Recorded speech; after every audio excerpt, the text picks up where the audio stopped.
Bismillahirrahmanirrahim. Assalamualaikum warahmatullahi wabarakatuh. Hello everyone. On this occasion, allow me introduce myself. My name is Yuni Ramadhani from class AKP 7AJ, Public Sector Accounting Study Program, Politeknik Negeri Medan. Today, I would like to present my project for the project-based learning and case-based learning course in technology-based auditing. The theme of my presentation is Risk Assessment in Information Technology Audit. So, without further ado, let's check it out. Pertama-tama kita bahas dulu apa sih itu audit teknologi informasi. Audit teknologi informasi adalah proses pemeriksaan sistem informasi yang bertujuan memastikan keamanan, keandalan, serta efektivitas pengendalian internal. Salah satu tahap paling awal dan krusial dalam audit adalah risk assessment atau penilaian resiko. Berdasarkan International Standard on Auditing 315, auditor wajib melakukan penilaian terhadap risiko salah saji material sebelum pengujian audit. Dengan demikian, tahap ini menjadi pondasi untuk menentukan arah dan ruang lingkup audit teknologi informasi. Menurut Information System Audit and Control Association tahun 2023, risk assessment adalah proses sistem untuk mengidentifikasi, menganalisis, dan mengevaluasi risiko yang dapat menghambat pencapaian tujuan sistem informasi. Dalam audit teknologi informasi, risk assessment dilakukan untuk menilai efektivitas kontrol sistem informasi, menentukan area prioritas audit, serta mengidentifikasi potensi kesalahan atau gangguan operasional. Tujuannya adalah agar auditor dapat fokus pada area berisiko tinggi dan memastikan sumber daya audit digunakan secara efisien. Tujuan utama dari penilaian risiko dalam audit teknologi informasi adalah untuk mengetahui area yang memiliki risiko tinggi. Auditor juga perlu menilai kemungkinan terjadinya salah saji material akibat kelemahan sistem informasi. Selain itu, auditor harus memahami kontrol internal yang berlaku, menyusun strategi audit berbasis risiko, dan memberikan rekomendasi mitigasi yang tepat kepada manajemen. Dengan kata lain, risk assessment membantu auditor bekerja lebih efektif dan menghasilkan laporan audit yang berkualitas.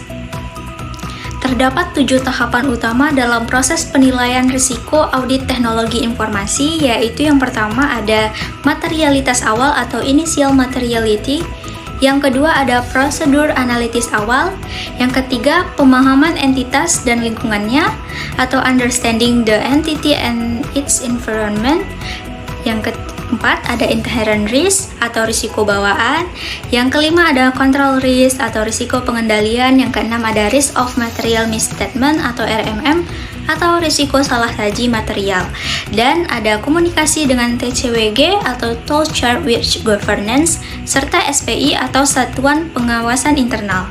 Ketujuh tahapan ini saling berkaitan dan membentuk dasar pengambilan keputusan auditor.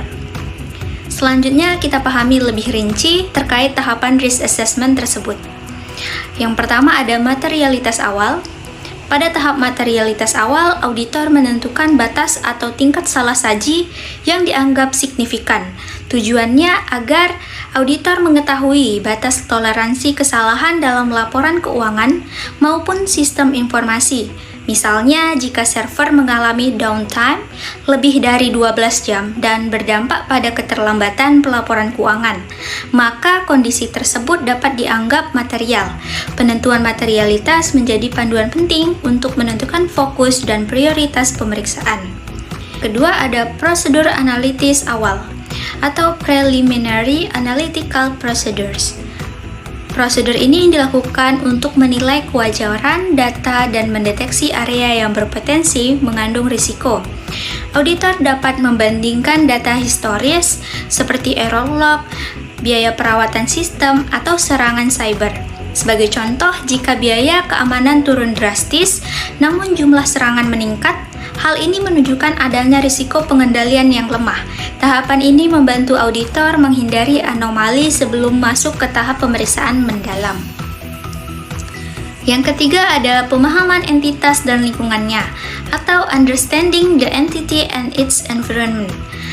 Auditor perlu memahami entitas dan lingkungannya agar dapat menilai risiko dengan tepat.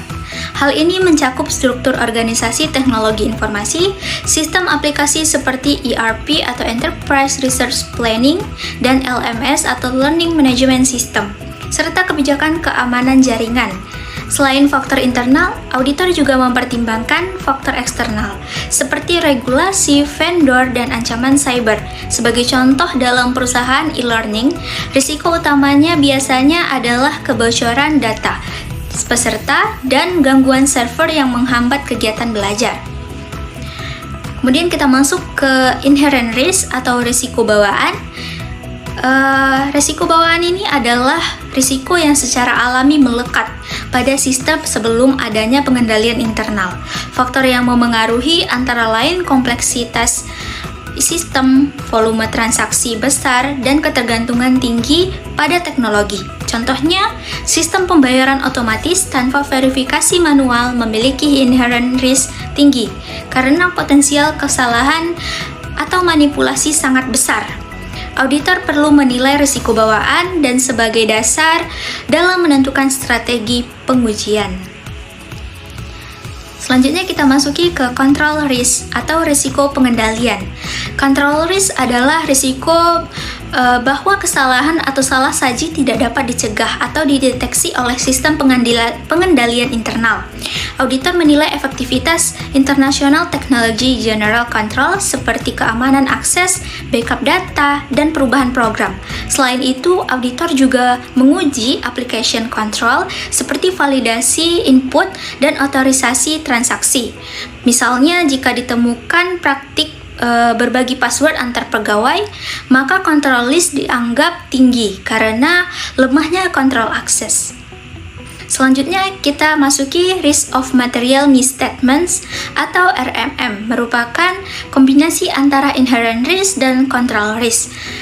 Artinya, semakin tinggi risiko bawaan dan semakin lemah pengendalian internal, maka semakin besar pula risiko salah saji material.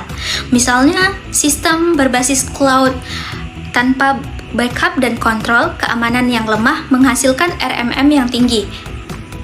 Pada slide ini dapat kita lihat sebuah grafik yang diambil dari Institut Akuntan Publik Indonesia atau IAPI tahun 2024 yang berjudul Auditor Menurunkan Risiko ke Level yang Dapat Diterima.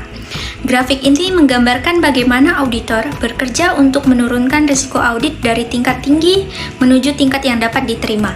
Secara umum, risiko audit terdiri dari 3 komponen utama, yaitu inherent risk, risk control risk, dan detection risk. Pertama, inherent risk adalah risiko yang secara alami melekat pada suatu sistem atau proses, bahkan sebelum adanya pengendalian internal.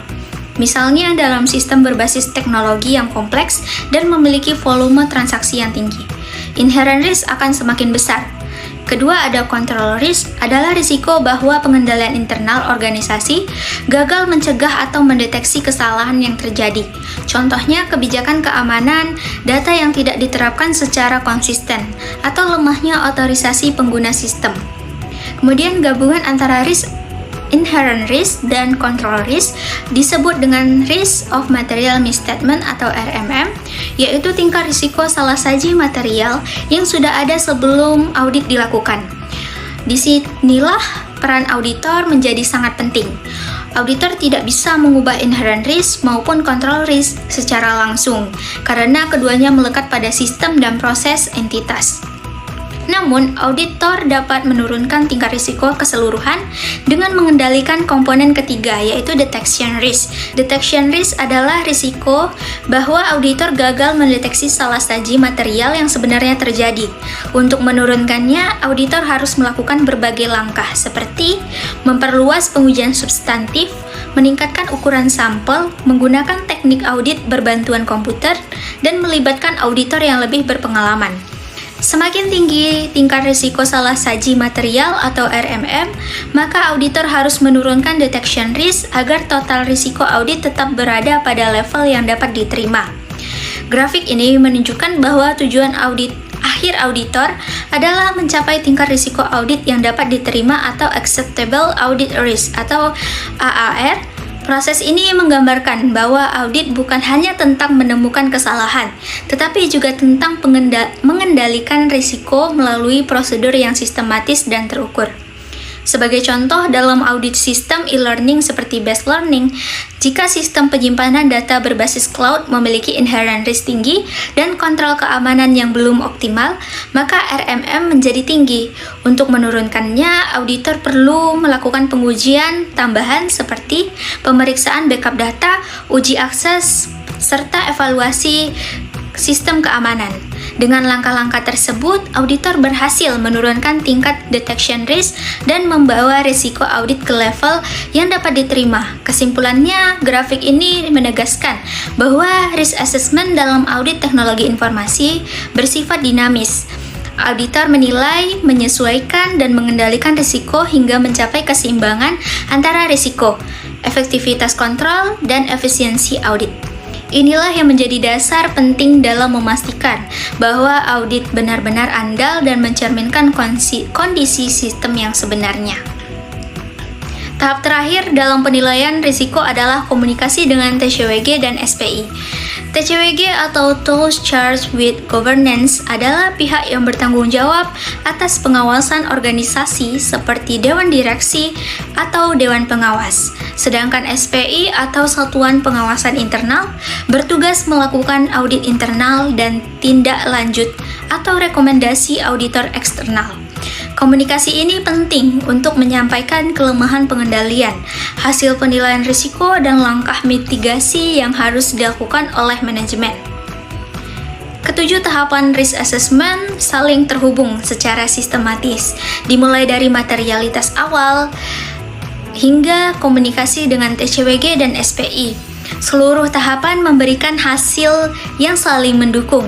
Setiap tahapan menghasilkan output yang menjadi masukan bagi tahap berikutnya, sehingga proses audit menjadi terarah dan berbasis risiko.